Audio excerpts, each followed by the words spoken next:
Hey guys, it's Jess and welcome back to my channel, or welcome to my channel if it is your first time here.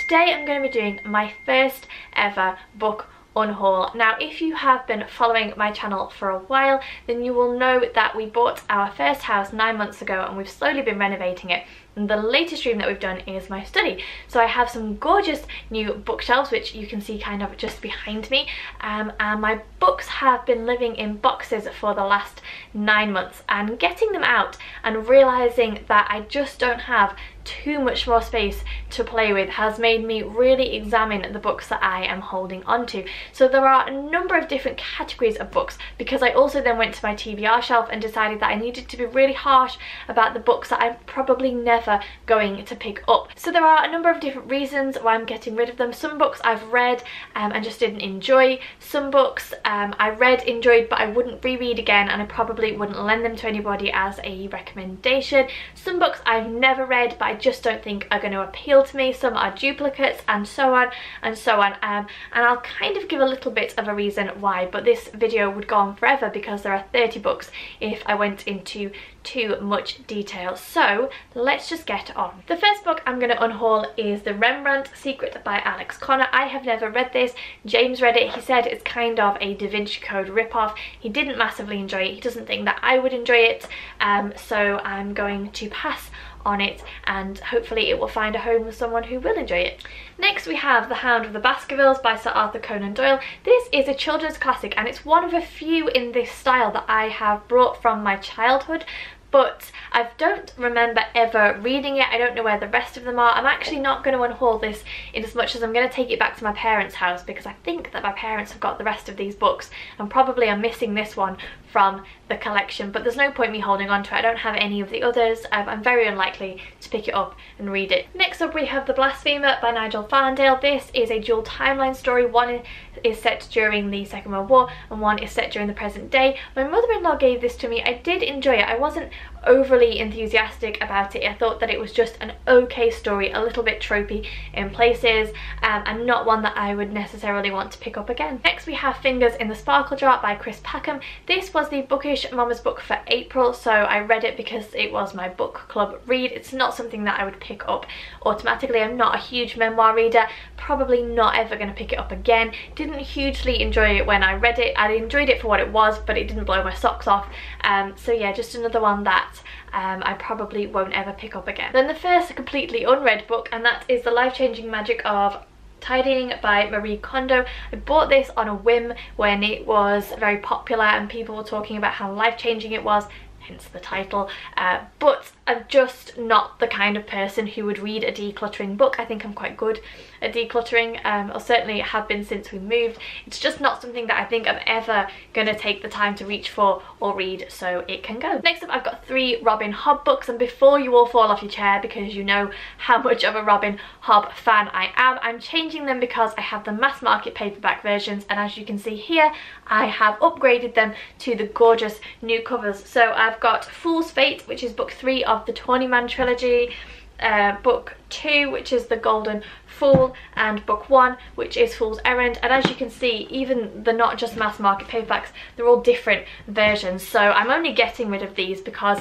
I have upgraded the covers to these gorgeous covers here. So hopefully these will find a home with a new Robin Hobb fan. Moving on now to some books which I have read, enjoyed, but probably just wouldn't read again. We have got The Pirate's Daughter by Margaret Césaire Thompson, The Versions of Us by Laura Barnett, which I did not enjoy at all, and I'm not afraid to say it, but it just wasn't a book for me. It was kind of a sliding doors, alternate stories type setting, and I just found it very confusing and not that interesting to read. Then we have 2 Jenny Colgan books. We have Little Beach Street Bakery and we have The Little Shop of Happy Ever After. Both of these I enjoyed for fluffy, light, easy to read novels, but again I just wouldn't reach for them again.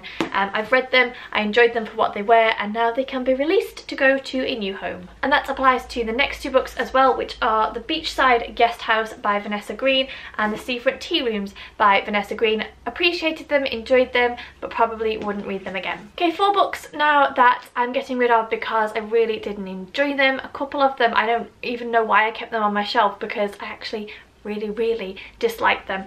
First up we have Sisterland by Curtis Sittenfeld. I can't really remember too much about it. I feel like I struggled to get into the writing style of this, although I do have An American Wife by Kirsten Sittenfeld on my TBR shelf, so obviously something about the writing did appeal to me, but yeah, I didn't think that I was a massive fan of it. Couldn't even really tell you what it was about, which tells me A, I probably won't reread it, and B, I probably won't hand it out to anyone else, so that one can go.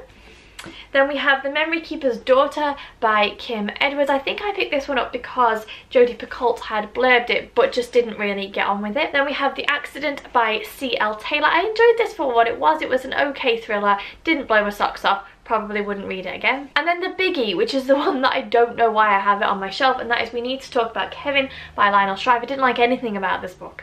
Probably only finished this book because I tend to finish all the books that I read because I have a really big fear of putting down a book and walking away from it. I just cannot do it. But I didn't get on with it. I didn't like the protagonist, I didn't like the writing style. I thought that it was unnecessarily flouncy and flowery.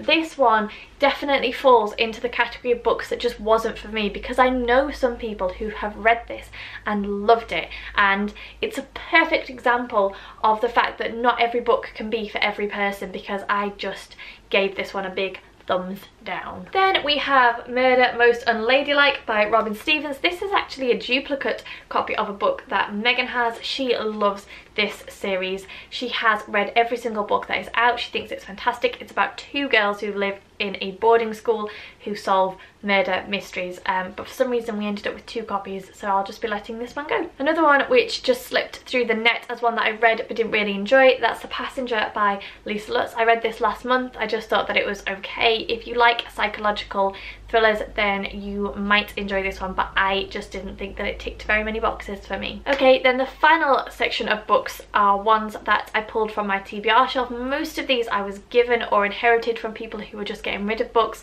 and I've just been really honest in thinking I'm probably never going to reach for them. Some of them I've had on my TBR shelf for absolutely ages, possibly even years, so it's just time to let them go. So I'm going to go through these really quickly.